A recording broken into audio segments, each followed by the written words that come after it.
Assalamualaikum warahmatullahi wabarakatuh. Halo semuanya. Kembali lagi bersama saya di video pemrograman mobile pada pertemuan ketiga kali ini. Di pertemuan sebelumnya saya sudah membahas beberapa hal tentang eh, Kotlin juga ya. Lalu pada video kali ini saya akan membahas tentang view binding. Lalu selanjutnya beberapa atribut komponen. Lalu selanjutnya adalah penambahan resource seperti image atau string atau color gitu ya.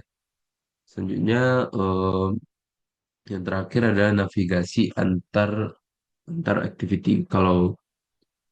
Oke. Yang pertama itu adalah penerapan view binding. Apa itu view binding? View binding adalah fitur di Android Studio yang mempermudah akses ke komponen tampilan view saat inisialisasi di activity tanpa perlu menggunakan find by ID, find view by ID. Dengan view binding, setiap komponen yang ada pada layout XML dapat diakses secara otomatis berdasarkan atribut ID-nya, sehingga akan terhindar dari null pointer exception. Nah, seperti contoh, ini saya sudah membuat sebuah project mata kuliah saya itu ya membuat sebuah aplikasi tentang bernama Pautopia, yang mana aplikasi tersebut berisi tentang segala hal tentang eh, peliharaan seperti jual makanan dan keperluan-keperluan peliharaan lainnya. Nah, di sini saya sudah menerapkan view binding. Apa itu view binding yang tadi ya?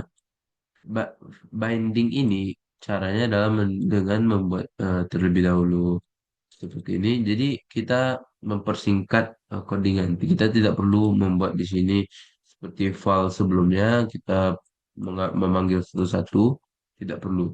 Nah, kita hanya perlu membuatkan seperti ini. Lalu kita dapat ini ya, seperti contoh ini dan ini. Lalu ketika kita memanggil inputan, kita tidak perlu memanggil satu-satu di sini, tapi kita cukup memanggilnya di sini saja. Seperti value sisi satu langsung mengambil inputan dari binding.input sisi satu. Nah, dia akan mengambil inputan dari input sisi satu, mana input sisi satu adalah ini. Nah, itu adalah sedikit penjelasan tentang view binding. Cara mengaktifkannya itu kita bisa membukanya di Gradle dan build Gradle KTS ini yang modul app. Nah, di sini kita buat bindingnya build features view binding sama dengan true. Itu cara untuk mengaktifkan view binding. Lalu yang kedua itu ada beberapa pengenalan atribut. Nah, di sini saya sudah eh, menggunakan beberapa atribut seperti contohnya eh, di sini saya pada buttonnya saya besarkan dengan menggunakan padding horizontal untuk kiri kanannya. Jadi tambah lebar gitu ya, seperti ini dan lebih bagus. Lalu kalau mau vertikal maka untuk ke atas bawah kita cukup membuat padding padding vertikal hanya 20, terlalu besar ya, 15. 15. Nah, udah kita runkan, dia akan tambah besar. Oh, ada yang salah.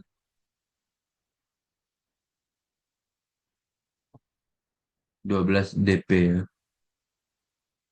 Nah, seperti ini. Dia akan tambah besar ya kan. Lalu seperti saya juga sudah menerapkan margin dan background tint. Background tint itu untuk memberi warna pada buttonnya. seperti ini saya membuat background tint dengan warnanya adalah button. Nah, itu adalah beberapa komponen yang sudah saya gunakan, atribut komponen yang sudah saya gunakan. Lalu yang ketiga adalah penambahan resource. Ada beberapa yang sudah saya tambahkan. Yang pertama itu adalah gambar, yang mana gambarnya adalah logo ini. Nah, saya membuat logo ini, saya ambil, lalu kita masukkan di Drawable. Bagaimana caranya? Caranya adalah kita copy gambar yang sudah eh, kita miliki, lalu kita copy, lalu setelah itu kita paste di bagian Drawable. Nah, kita paste.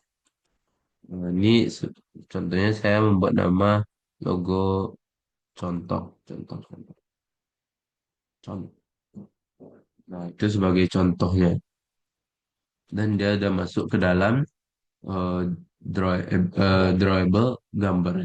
Cara menggunakannya yaitunya kita buka eh, di activity-nya, lalu kita panggil di widget dan image.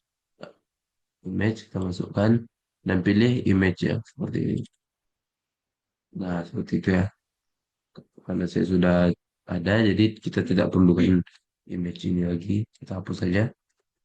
Nah, itu adalah contoh dari eh, image. Lalu selanjutnya saya juga membuat fonts. Gimana caranya itu adalah fontsnya itu kita membuat folder baru di res ini dengan cara membuat new dan Android Resource Directory.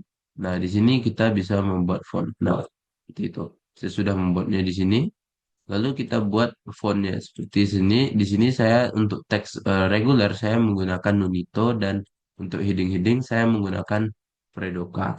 Nah, jadi hasilnya itu seperti ini. Nah, ya. Ini untuk headingnya, contoh heading. Nah, ini untuk contoh file biasa ya, teks biasa menggunakan eh, menggunakan Nunito. Lalu saya juga membuat colors di sini. Untuk warna logo, jadi kita tidak perlu membuat hexnya berulang-ulang di sini dan agar juga konsisten, konsisten seperti ini, konsisten ya. Kita hanya perlu memanggil pada background tint itu nama seperti ini. Pada button saya background tintnya color button. Nah, untuk background utama, saya background utama, backgroundnya background utama. Jadi dia tuh tetap ya, setiap halaman tuh warnanya konsisten dan tidak berubah-ubah. Jadi di sini kita inisialisasikan color name untuk logo, kita buat hexnya. Jadi nanti tinggal dipanggil. Lalu background utama ini, buttonnya ini, lalu kalau ada card ini, lalu teks utamanya warnanya ini, gitu. Itu adalah contoh dari warna atau color. Lalu strings ini untuk kata-kata saya belum membuat ya, tapi saya akan buat. Nah, jadi nanti ketika kita manggil tulisannya, eh, manggil teks, membuat teks, kita tidak perlu mengetik ulang, tapi kita hanya membuat name ya saja. Nanti dia akan konsisten membuat seperti ini. Autopia, kita ketik judul deh. Name-nya judul.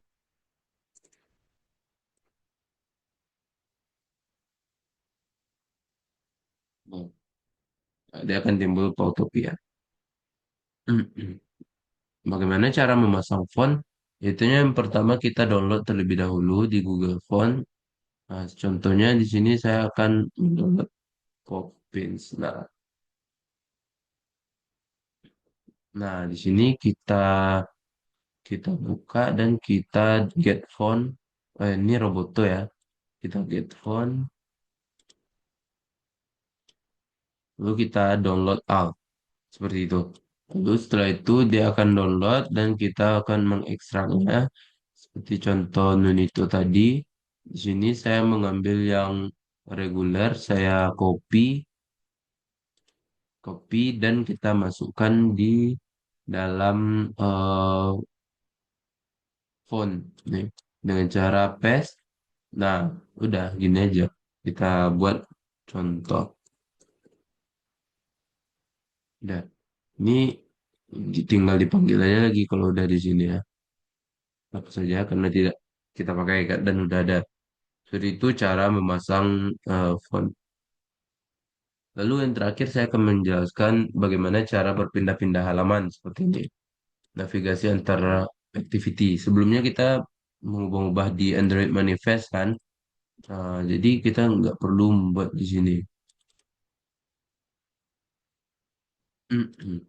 Lalu, wait, ini larangan apa ya?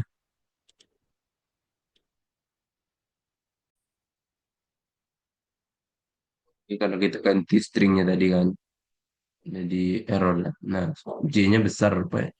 Nah, ini kalau sebelumnya kan kita perlu memindahkan intentnya, lalu kita ubah false jadi true, dan itu run-nya satu-satu.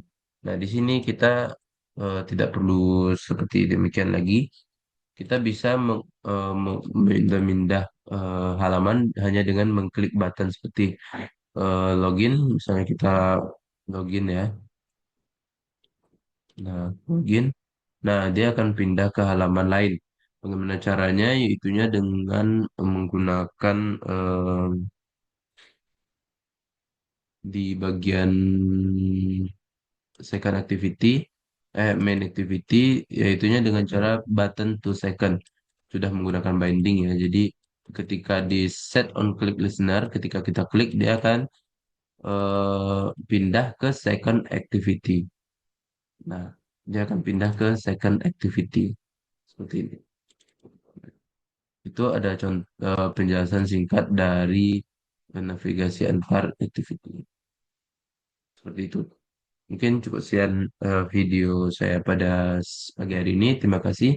Saya tutup. Assalamualaikum warahmatullahi wabarakatuh.